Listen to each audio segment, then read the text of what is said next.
yeah, technical is the best. Because if you're trading fundamentally, it means you're gonna only trade during your online one. So it's like it's limited. So in technical, you can always go in the whole day, you can always trade, right? So, okay, now we're gonna understand why indices, what's the package of indices, right? Actually, it says what does they represent? They represent a basket of stock that reflects a health of the economy or the industry. What does that mean? It means these indices, they represent, how do I put it? They represent maybe certain big companies which controls the market at the end of the day. Because you know, we trade the market, but the market is based on the economy. That is why when you go deep into Forex, it's currencies, on which South African rand, it's all about the economy. So if the economy is right, it affects the market tricky. You understand? So what do we have in the indices? Example, S&P 500, Nasdaq, Dow Jones, DAX, FTSE 100.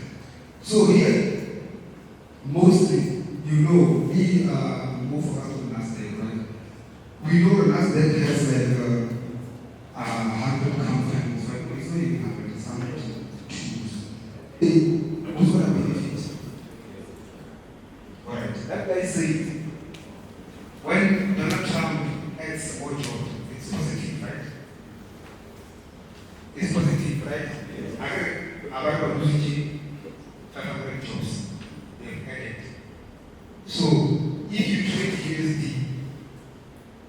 I assume you already know what's going to happen. I assume it's positive. Like knowledgeable everybody, it's positive. So if it's USD, you know that one is going to drop. So those are basic things that you need to understand. Because if I still need to explain such things, it means you need to go back to the bottom of the short. Because that guy did explain it to my bed. Okay, let's pass. Any report, corporate performance. What is corporate? What? Thank you. I say corporates are businesses. Thank you. Corporate is businesses. You can say companies, you can say but it's businesses, right? Okay, I don't know we are going what influence indices. Any reports from corporate performance. It means all these big companies that are under Nasdaq, S&P 500, Dow Jones, and etc. When the reports, any reports comes out, it affects what? The indices. You get the scenario? Okay. Maybe I see some people are lost. I'm lost of like what I'm explaining. Guys, whatever I'm explaining here, it's what you need to understand. It affects the index. When you trade the index, what affects the index to move the way it moves? What affects it? This is what we are trying to do. It's like, no, when you see news about corporates, automatically you must know it's going to affect what? The index. It's going to affect S&P. It's going to affect Nasdaq. It's going to affect Dow Jones. It's going to affect FTSE 100. Ninja. So yeah, guys, I saw that Kevin didn't actually explain hedging. This is one of the most strategies that brokers are afraid of. Sell 5K, he funds 5K, and then he enters seller, enter buy. Understand? But one thing that we understand with the ratio, I might get 50K. He might lose that 5K. Then we're only gonna minus the 5K that have been lost. Then once we divide that amount, if you don't see the direction, hedge.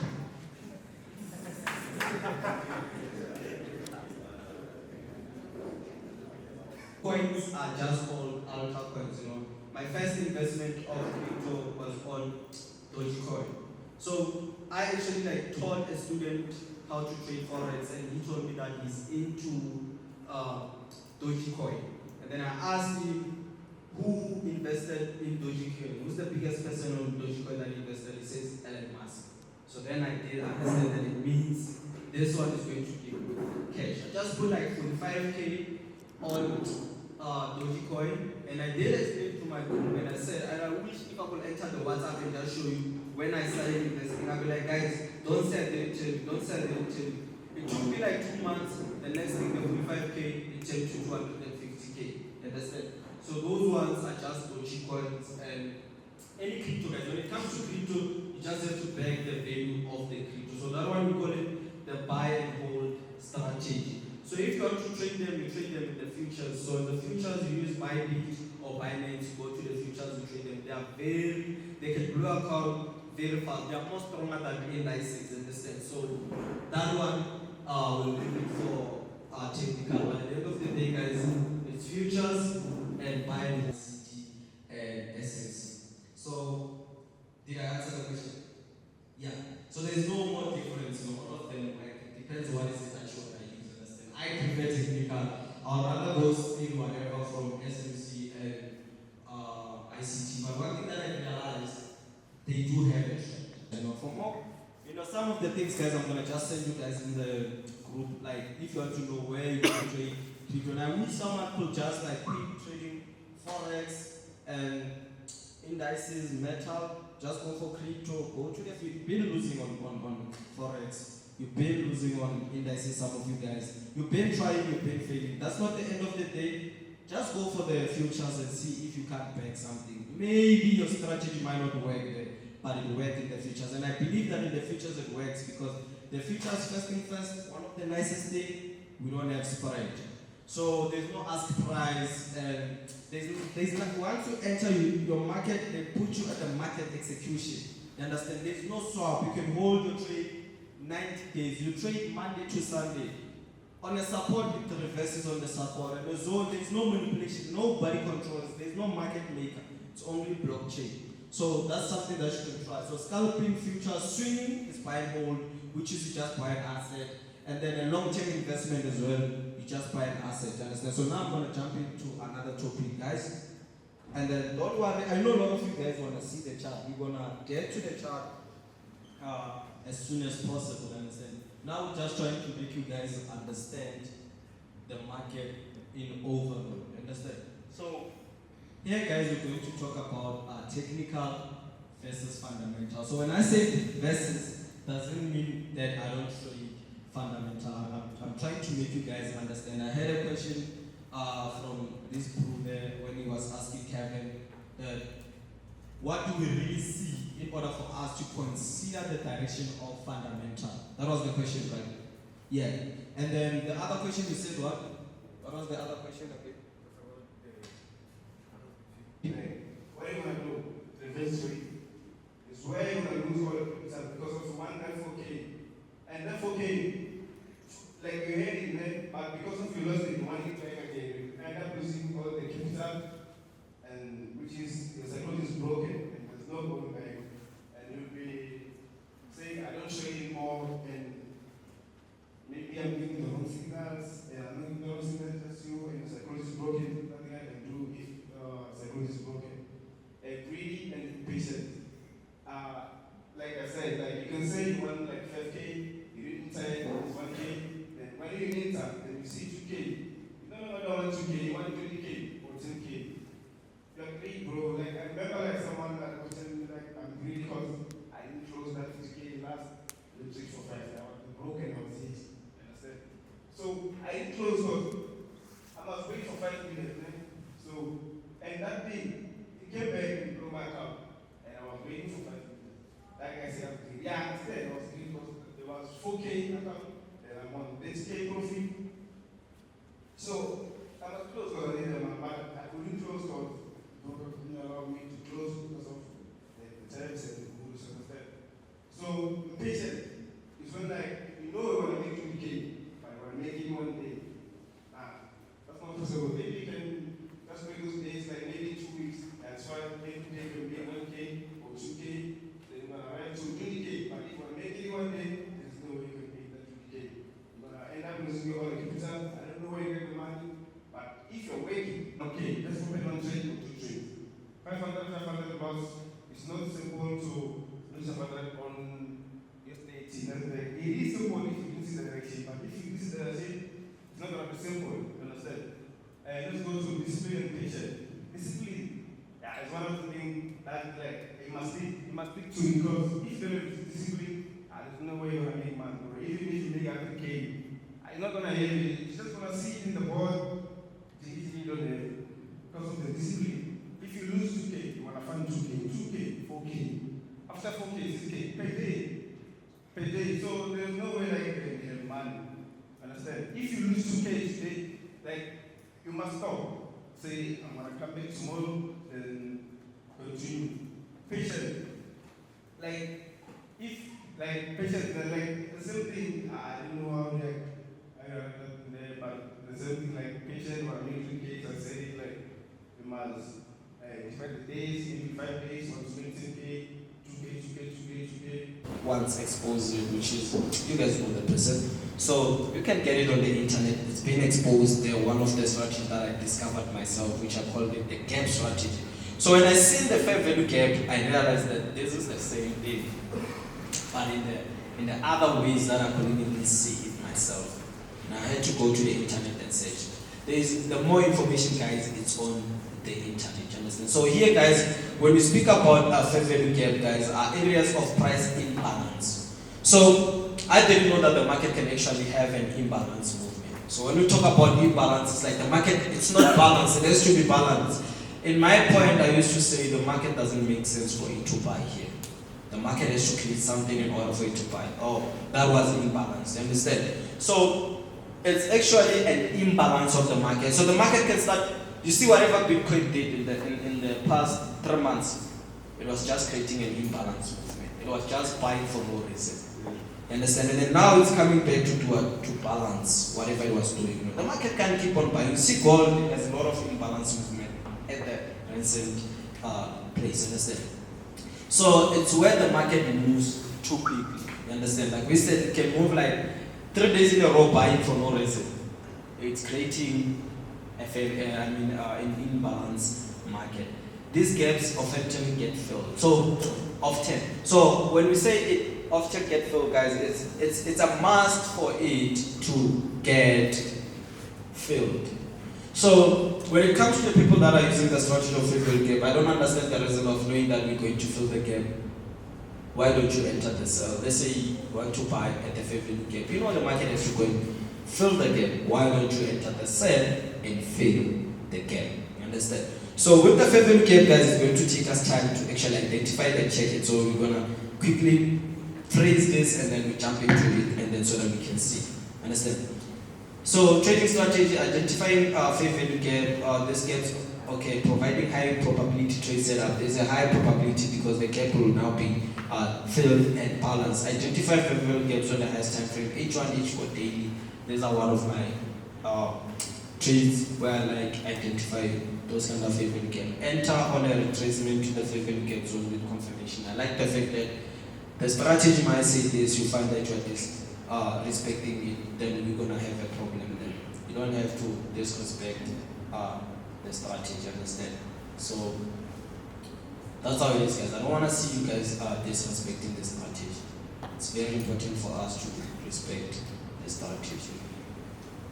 So now I'm just gonna record the screen, because definitely it needs hours of recording the screen first.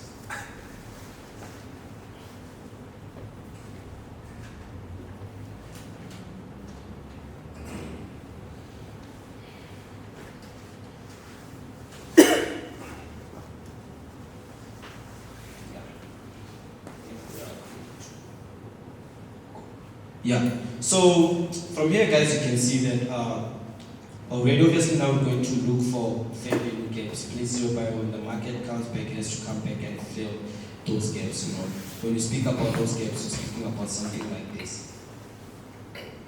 So in most cases, I like entering at the 50% of it. So from here, we can see that the market has created an imbalance. It has to come back and fill the gap. So it's possible for you to enter here when it touches, because this is part of the fair value gap, understand? But in most cases, I feel like it's way better if it comes back and touches here, and then it moves to the top. So we say, why did it reverse here? Obviously, it was a zone. So we come back again, we're going to look for a fair value gap. Let me try to actually draw it for you guys so that you understand what are we actually speaking about for those who don't know this one. So a fair value gap was speaking about something like this, and then we come back again, we have a candlestick like this, and then we then have another candlestick. Understand? So the candlestick can be like this. So we know very well that with this we're gonna be having what we call a fair value gap. So with the fair value gap, our fair value gap is going to be at this area.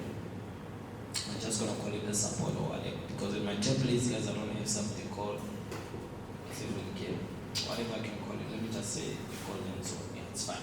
So from this point, we know that the market, let's say the market keeps on pushing to the bottom side. Let's say the market keeps on pushing to the bottom side.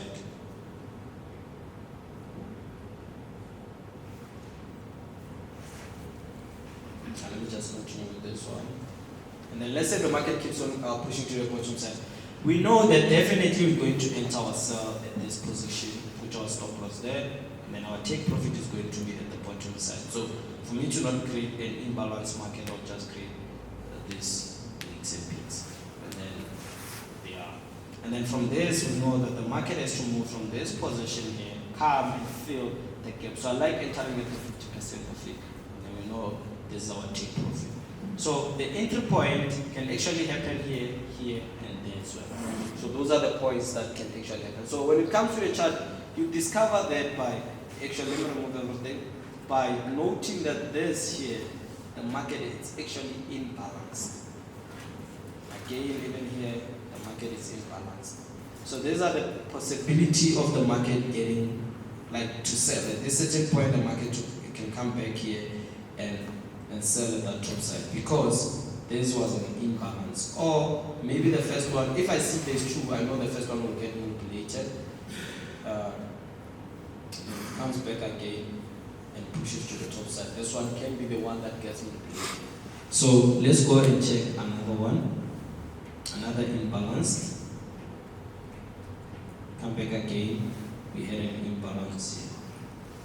So from this point, I like using 50% of it. So definitely somewhere here, let me check.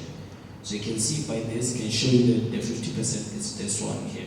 So from that, I know that, okay, the market has created an imbalance. Come back in the future, it will touch this point just to imbalance whatever that was imbalanced. That's why you enter your buys. So this is just called a fair value gap strategy, guys. Understand? Same applies to this point, guys. The market always leaves these things behind and they have to cover it. Same applies to this point.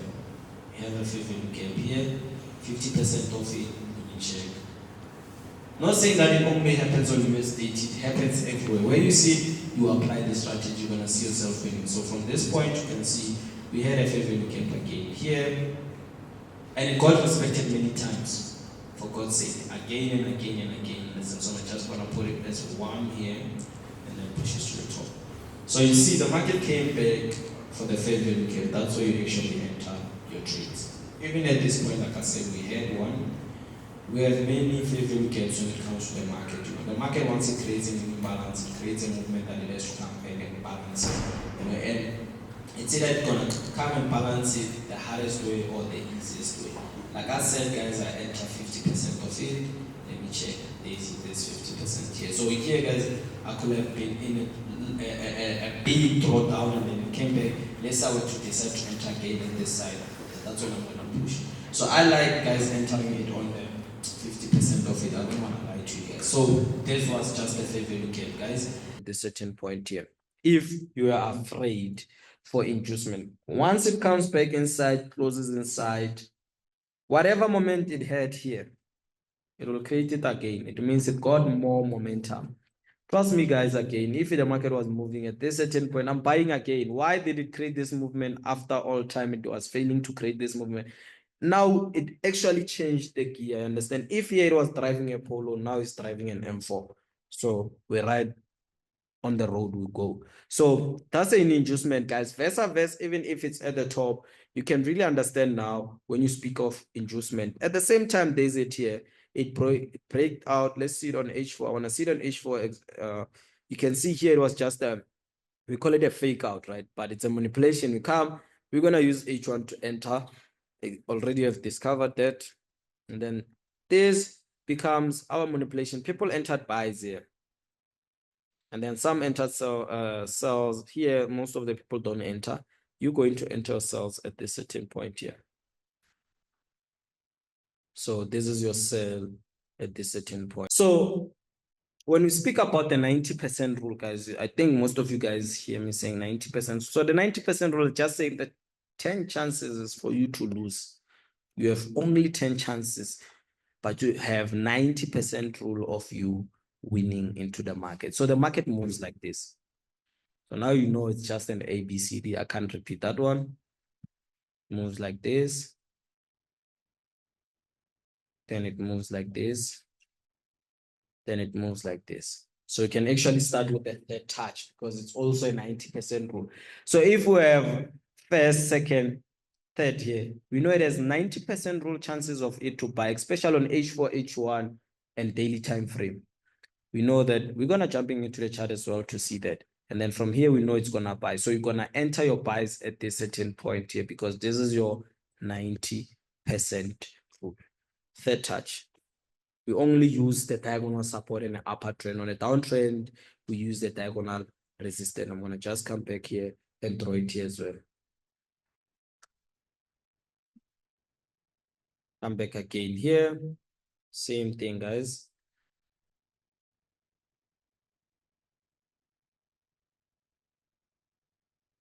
So from this bottom side, this is our first, second, third clean job.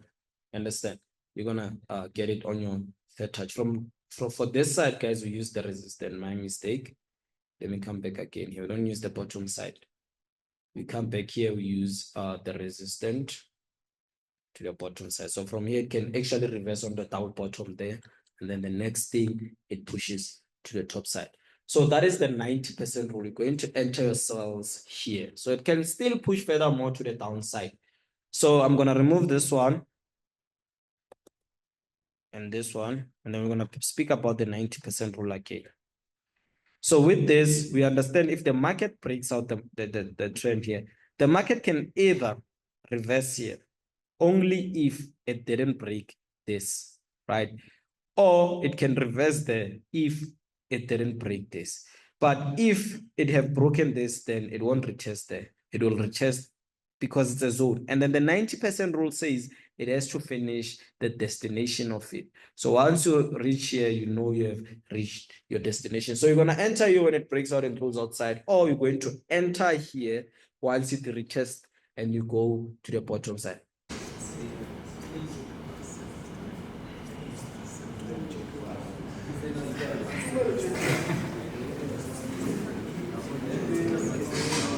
Guys, I think now the season is for Dumelo JPY.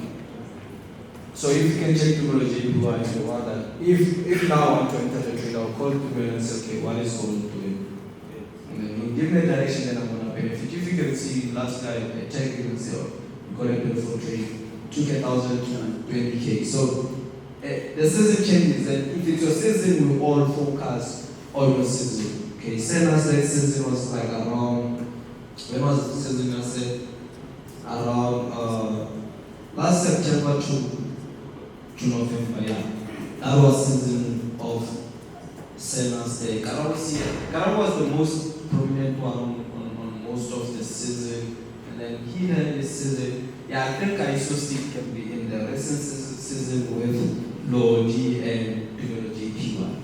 So when it comes to the season, guys, the only way as we discover that it's a season trading chain. Are you able to do it alone? Yeah. Because we can trade in the same room, but SSA will save time. Yeah. So that's the question. So, but at the end of the day, you need to find the circle that understand the same strategy that you use. If you're in a circle and you guys use SSA and the other one uses the strategy, it's going to confuse you guys. But it's always important to have someone that you trade with. When I started, I didn't start alone. I started with Kevin and Slaga, but I was the most person that was focusing on the market, right? And then I realized a certain strategy all of us will follow. Others that came after. Obviously, I started with Kato CS, then Karabo, Kevin, and Snaga. And then others that came after, they just followed the same strategy that we were using. Like said, others that came after just use the same strategy. So if we are in a boom, we need to use the same strategy. But it's possible in the same strategy to see different direction. But what are the odds? Understand? What are the odds? You can lose, we mostly do that. Someone can lose and then 4 people win. So you always have to go with the odds. If 4 of them say it's a buy and the one that says it's a sell, then we go with the odds. Yeah. So let me go in and go there. Technically, still lost the trade. Yeah, you see that one is tricky because we are trading the result. Yeah. You understand? Yeah. So if it says MFP of first trade, and do you think or you know that our first trade is a buy or it's a sell? Because we're waiting for the result.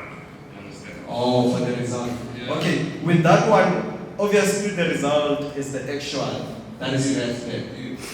So with the prediction, remember the market is a prediction or determination. So we can never trade when the result is out because we can say it's a guesswork. You need to guess if it's a buy or sell. You understand? So that's why we come up with like determination of how can we determine what can happen. Yeah, so that's what next because we can't see the future. And that's the one. Yeah. I follow you on socials. Yeah. So sometimes we have like 20, 0.01, or whatever the case may be, and so many positions with the same size. Yeah. Why is if you have 0.01, 20 of those, why didn't you go with 0.20? Yeah. I think the most important thing is like, I like using a bigger lot size, but I realize that a bigger lot size is a perfect trade.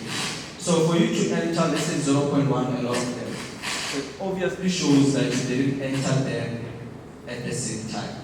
Understand? You just entered them once the market keeps on going to the top. So when the market, you enter now and then the market decides to go to the bottom side, obviously you can't keep on adding those trades because you understand that the market is going against you. But imagine if you enter with a lot size. Smart trade!